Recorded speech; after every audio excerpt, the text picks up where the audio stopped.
Hello dear friends. Last video में हमने पढ़ा था संख्याएं कितने प्रकार की होती हैं, ठीक है, और उनके टाइप्स पढ़े थे एग्जाम्पल के साथ। अब हमारा यूनिट डिजिट इकाई अंक कैसे निकालते हैं, तो इसमें कुछ बेसिक कॉन्सेप्ट है, पहले वो देख लेते हैं। प्रथम 111 पूर्ण संख्याओं के योग का इकाई अंक क्वेश्चन मार्क है। तो पूर्ण संख्याएं क्या होती हैं? प्रथम पहले वो देख लिया हमने, पूर्ण संख्या हमने पढ़ लिया। 0, 1, 2, 3 से लगाकर अनंत तक होती हैं पूर्ण संख्याएं। 1 से लगाकर अनंत तक जोड़ निकालने के लिए फॉर्मूला हमको एक दिया गया है, योग equal to sum equal to n+1 divided by 2। n is the last digit of this series. n क्या होती है? हमारी सीरीज की लास्ट डिजिट। तो समेशन हमको निकालना है 111, क्योंकि इसमें 0 को भी जोड़ा गया है। 0, 1, 2, 3, 4 से लगाकर 110 तक, तो 111 हो रहा है, और 111 में 1 जोड़ेंगे तो 112 हो जाएगा। तो 111 इंटू 112 डिवाइडेड बाई 2, 2 से डिवाइड किया 112 को तो 56 आया। 56 का हमने 111 में मल्टीप्लाइड किया, 56 का 111 में मल्टीप्लाइड किया तो हमारा आएगा 6216। 6216 हमारा आंसर है। पर हमसे पूछा क्या गया था प्रश्न में शुरुआत में कि प्रथम 111 पूर्ण संख्याओं के योग का इकाई अंक लास्ट इकाई अंक को क्या है हमारे यहाँ पर? 6। अतः इकाई अंक हमारा 6 होगा। अगला प्रश्न हमारा question number 2। 61 into 62 into 63 into 64 into 65 से लगाकर कंटिन्यूशन में 69 तक का प्रोडक्ट का क्वेश्चन मार्क कितना होगा? तो सबसे पहले याद रखने योग्य क्वेश्चन को सोल्व करने से पहले एक ट्रिक है, उसको याद रख लेते हैं। याद रखने योग्य, रिमेंबर टर्म्स, 5 का किसी भी इवन नंबर से मल्टीप्लाइड होगा, 5 का किसी भी सम नंबर से गुणा होगा तो 0 आएगा, और विषम नंबर से गुणा होगा तो अंत में 5 इकाई अंक 5 आएगा। ये 5 की कंडीशन है। और इस डिजिट, इस पूरी यूनिट में, इस सीरीज में 5 दिया है हमको इकाई अंक पर, ठीक है। उसका इकाई सम अंक से गुणा होने पर क्या आएगा? 0।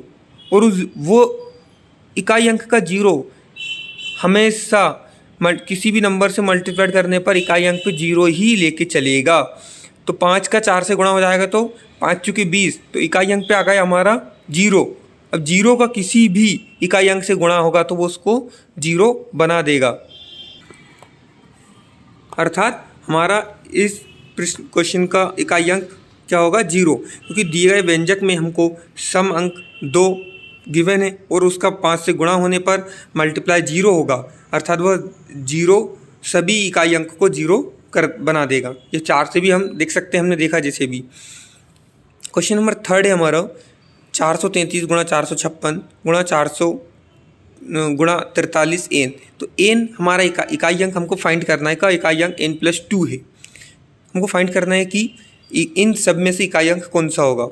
तो इकाई अंक का हम मल्टीप्लाइड कर देते हैं। 3 का किया 6 से 6 तिया 18, 18 का n से किया तो 8 का n से होगा तो 8n हो जाएगा, और n+2 हमको इकाई अंक गिवन है। 8 into n equal to n+2। अब हम इधर n का वैल्यू क्या पुट करें कि उसको 8 से प्रोडक्ट करने पर वो वैल्यू आए जो कि 2 में उस n की वैल्यू को प्लस करने पर सेम वैल्यू आ जाए इकाई अंक पे दोनों साइड।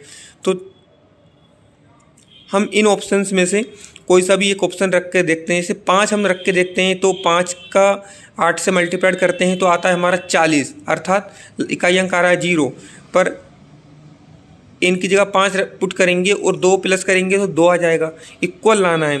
तो इसी प्रकार हम सभी को रख के देखेंगे तो हमारा 6 रखने पर इकाई अंक सेम हो रहा है। 6 × 48 और 6 में 2 जोड़ेंगे तो 8 आएगा, अर्थात इकाई अंक हमारा दोनों तरफ लेफ्ट हैंड साइड और RHS इक्वल हो रहा है। तो यूनिट डिजिट 8 आएगा तो n हमारा 6 होगा। ओके, क्वेश्चन नंबर 4 है हमारा। अब ये फैक्टोरियल टर्म है। फैक्टोरियल भी आपने सीखा होगा पहले। फैक्टोरियल को सोल्व कैसे करते हैं? 1 factorial plus 2 factorial plus 3 factorial plus 4 factorial plus 5 factorial plus dash dash and so on 3333 factorial तक इक्वल टू क्वेश्चन मार्क। अब हमको फाइंड करना है। तो ये उल्टा आई जो बना होता है इसको बोला जाता है फैक्टोरियल। इसका मतलब होता है कि किसी भी नंबर्स को एक तक गुणा करते हुए ले जाना। जैसे कि एक फैक्टोरियल लिखा उसका मतलब होता है 1 इंटू 1 बराबर 1। 2 फैक्टोरियल लिखा है तो 2 इंटू 1 2। 3 फैक्टोरियल लिखा है तो 3 से उस नंबर को जो फैक्टोरियल दिया गया है वहाँ से लगाकर 1 तक उसको प्रोडक्ट फॉर्म में निकालना है। 3 इंटू 2 इंटू 1 6। 4 फैक्टोरियल लिखा हुआ है तो 4 इंटू 3 इंटू 2 इंटू 1 24। 5 फैक्टोरियल लिखा है 5 into 4 into 3 into 2 into 1 120। 6 factorial लिखा है 6 into 5 into 3 into 3 into 2 into 1 720। 7 factorial लिखा है 7 into 6 into 5 into 4 into 3 into 2 into 1 तो 5040। ठीक है। अब हमको इकाई अंक को जोड़ना है, इन सभी का प्रोडक्ट करना है, जोड़ना है फैक्टोरियल्स को, फैक्टोरियल्स की वैल्यू को, और उसका इकाई अंक बताना है हमको। तो हम देख लेते हैं कि इकाई अंक पे क्या आ रहा है 0 0 0। अब इकाई अंक पे यहाँ वैल्यू कौन कौन सी आ रही है 4 में हम 6 जोड़ते हैं 10 में 2 जोड़ते हैं 12 में 1 जोड़ते हैं 3। आगे के फैक्टोरियल कितनी बड़े आए सभी में 0 आएगा, क्योंकि कहीं ना कहीं 5 का गुणा जरूर होगा, और 5 का किसी भी इवन नंबर से यदि एक बार मल्टीप्लाइड हो गया तो वो इकाई अंक को हमसे 0 कर देगा। तो हमारा इकाई अंक कितना आएगा 3। तो 1 से लगाकर 3333 तक का फैक्टोरियल हम निकालते भी हैं इस तरह से।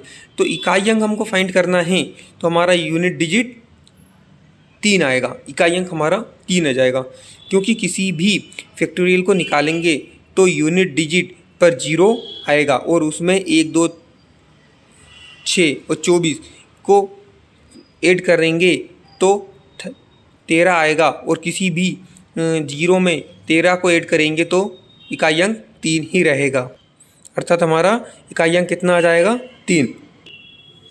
सबसे छोटी अभाज्य संख्या कौन सी है? सबसे छोटी अभाज्य संख्या 2 होती है। 70 से छोटी अभाज्य संख्या कितनी है? 70 से छोटी अभाज्य संख्या निकालने के लिए 2 तरीके हैं। पहला तो हम फॉर्मूले से निकालेंगे, फिर आगे हम ट्रिक से सीखेंगे। तो ये हम निकाल रहे हैं लिख कर 2 3 5 7 11 17 19 23 29 31 37 41 43 47 53 59 61 69, अर्थात इन सभी संख्याओं की बारंबारता कितनी है 19 है। तो इनकी संख्या कितनी है 19। अभाज्य संख्या क्या होती है वो देख लेते हैं हम। 1 से 50 तक कितनी अभाज्य संख्या होती है 15। 1 से 100 तक कितनी अभाज्य संख्या होती है 25। 1 से 50 तक कितनी अभाज्य संख्या होती है 35। 1 से 200 तक कितनी अभाज्य संख्या होती है 46। 3 अंकों की सबसे छोटी अभाज्य संख्या 101 होती है, और 3 अंकों की सबसे बड़ी अभाज्य संख्या 997 होती है। ओके।